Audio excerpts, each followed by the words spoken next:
but it does. And so its structure is a bit more like felt than most crystalline stones, which means it doesn't break very easily and it holds an edge quite well. So here we have some toki. So these are woodworking tools that'd be used for making very, very large roughabouts and things like that. Not so much for fine work. Nowadays they're very much a decorative item, and you could a big raised line along the side where they've filed it down on both sides and then just snapped it off. Yeah. But so in 1861, workable amounts of gold were found by a gentleman named Gabriel Reed at a place that is now named after him called Gabriel's Gully. It's about 40 minutes inland from here. And so they still do mine for gold in New Zealand, but they go down into the ground and crush it out of quartz reefs and use chemicals to leach it out. When years, which was probably not to their liking, but and then when whales were sighted offshore, they would head out and you have things like our whalebone katsu, so that's a small handheld weapon.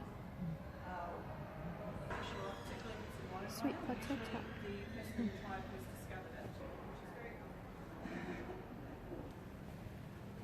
Supposed to guarantee equality between Māori and Europeans. As often happens, it did not do that, but that here in the 1840s, in Dunedin in particular, the Scottish Free Church was recruiting people to send down here. So they were told that they would have the opportunity to increase their material wealth, as well as including to do in Britain at extremely unusual circumstances. So they started to come here, a place that was perhaps not ready to be built your homesteads. This was not true. They were sent to a place that was basic. This is where you get the very stereotypical southern man, so who could manage this land, who could live here. And that's for one of the early introductions. They would introduce fur and hunting. Unfortunately, they did very, very well here, and they soon started to actually damage their agricultural land. So they introduced ferrets and stoats and weasels. And unfortunately, these guys who were introduced to hunt the rabbits and keep the numbers down, figured out very quickly that we have a lot of ground nesting birds that are very fat, that don't move very quickly and can't protect themselves all that well. So they're a lot easier to hunt than rabbits. So these guys became a massive problem for New Zealand birds. Unfortunately, out of the 38 species that we originally had of flightless bird, we only have about 5 or 6 left today. Not just to Europeans, but also to a lot of the Māori tribes who are spread in New Zealand. And then moving into the future, Māori first arrived here, however, they didn't bring in any of the animals except for the Pacific rat. And so they learned what resources were available at what point of the year. So we had our whitebait over here, which would be flooding into the rivers, and we had our eels that would be going down. It's not very tasty. So it's very starchy, it's very energy rich, but you would really want to have something to put on top of it if you were wanting to enjoy it. Now I mentioned the partially worked piece of so you can see Tree here of where life. they've sawn through it.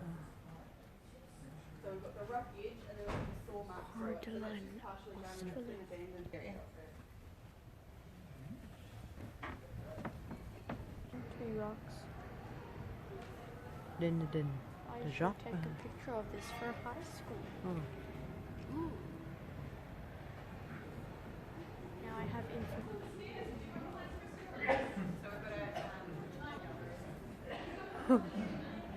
That's interesting, huh? Sapphire. Sapphire? Yeah. This one? No, Serpentine. Ah. That's what it's called. Oh, that's crystal. Good. What's this one?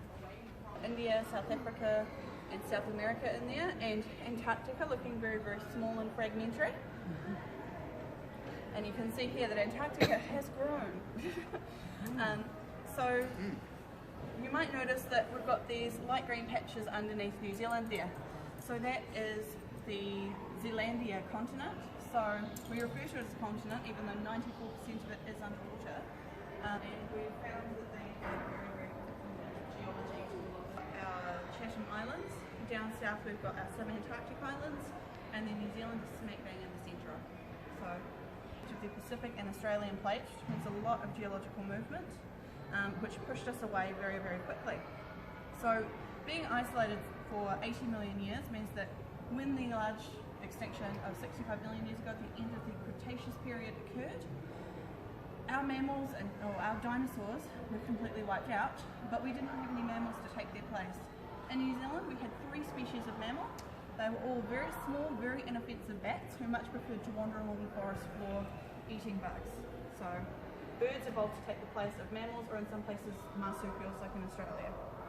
So they were exploiting these ecological niches that they wouldn't have usually been able to, which are a very, very strange bird. They've actually completely lost their wing bones. They're the only ones who were flightless long enough to have completely lost the power of flight and so that is because his wings are used as flippers to propel him, so he has very, very strong muscles in his chest. We've also got our ostrich here. So you can see the ostrich, another flightless bird. It's still got its wing bones there, but it also has a relatively flat breastbone to the name of the moa. So that is their ratites. So moa, kiwi, and a lot of other birds that have lost the power of flight are referred to as ratites because of that flat, rough, black breastbone. But here we're opening the chocolate box. So they range in size from around the size of a turkey all the way up to our South Island giant moas here at over 2 meters. So they'd be living in pretty much every environment you could find in New Zealand. So we have our upland moa who'd be living in the tussocky areas up on the mountains. We've got our South Island giant moa who is definitely a forest dweller, and we find them around here. Our eastern moa as well. So the skeleton that we've got articulated there was actually found just up the road at the Dunedin Botanic Garden. Yeah, and then we've also got our heavy-footed moa here, so you can see the difference with this guy. And so he would not be able to manage very well in a swampy area. So he would be in lowland forests and scrub areas like that, but nowhere near a swamp. But with these two here, with our South Island giant moa, can you guess which one's the female and which one's the male? Female male. Exactly. It's a very common adaptation in New Zealand species, sexual dimorphism, whether it's actual size or whether it's just different adaptations to the environment. So this is a fully grown female and this is a fully grown male. They were thought for a very long time to be different species because of the difference, but genetic testing has shown that they weren't. One of our other were wiped out by human predation, and the fact that they just didn't breed very quickly. So they were what we call a K-selected species, which means very, very small clutches life stage from egg to adult. They very quickly died out and reached the point that they weren't able to replenish the species anymore. Unfortunately, this affected our Haas eagle. So the moa was the only prey that was large enough to sustain these guys. So once they died out, our Haas eagle was fairly quick to follow. Although you do find them in a lot of Māori mythology, very much like the Native Americans with the giant eagle myths. We get a lot of that in Māori mythology with the eagles hiding up on the mountains and coming down and taking people. Which, if you're wandering around in a feather cloak, what is an eagle to do, really? But you might have a look at this guy and think, not that big. So this is a juvenile and it's also a male, so it would never have reached the size of the females. The females would have gotten up to 13 kilos and 3 meters wingspan. So being hit by one of those is basically the same as having a cinder block dropped on you from 8 stories up, or being hit by a rifle bullet. Yeah, they had a lot of power behind them, which is how they could take down things like the giant moa. So they would hunt birds that were up to 250 kilos in size.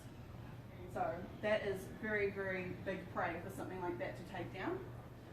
And we've got here sort of a representation of what it might have looked like in Dunedin prior to humans coming in. So we've got our swampy area, and we've also got the forests and the tussock up there on the mountain, which is quite cool. But possibly the most famous New Zealand bird, I'd say possibly, although it definitely is our kiwi. So what we've got here is a Stewart Island brown kiwi. And so we've got it as the taxidermy stage, we've got the skeleton, and then an egg, so that you can see just what the female has to go through. It is a huge egg, which is why they are so vulnerable directly after they've laid the egg. Yeah, so they need to have people keeping an eye on them. They're not very well designed, so the eggs... The bones and the egg. Wow. A little bit of a much larger boulder with dynamite, and you can see that there's a bit of a rounded hole in there, and that's where they pop the dynamite. So this was part of a huge boulder, and you do get massive boulders of greenstone. It is all under the ownership of Kaitaku, the iwi that controls the South Island trade now. But at this point in time it was not, and he was able to take this. It was basically finders keepers. Stuck your finger. Yes, and so you might notice that there is a bit of a V at the back.